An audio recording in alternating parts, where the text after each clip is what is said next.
Пред пчеларите од истокот уште е една лоша сезона. Придонесите на мед и годинава повторно нема да ги израдуваат производителите. Ланската беше лоша, ова изгледа ќе биде многу полоша во однос на претходните. Приносите може да кажеме дека негден слични се исто како и ланските. Просек по семејство од 2-13, нека виде до 14 кила, значи повеќе сега за сега не. Ова е резултат на променливото време и големата температурна разлика од ден на ден, кои за пчеларството воопшто не се погодни.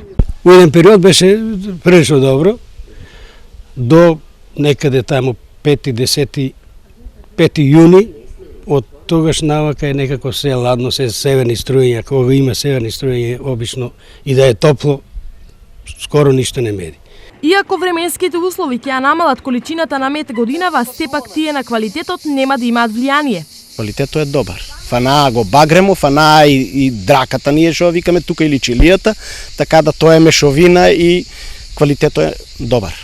Освен на истокот, помали придонеси на мед очекуваат и пчеларите од другите региони на државата.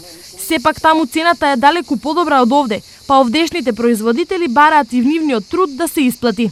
У Тетово е 450, у Гостивар е 600, у Струмица 400, у Штип е 300. Значи Штип, Проби Штип, тука Свети Николе, најефтиниот медо. Бар на 400 динара треба да се оде. Надеж дека нешто ќе се смени, пчеларите имаат многу малку, имено за подобри придонеси. Тие очекуваат краткотрени дождови и оптимални температури, а синоптичарите веќе од понеделник го најавија првиот топлотен бран.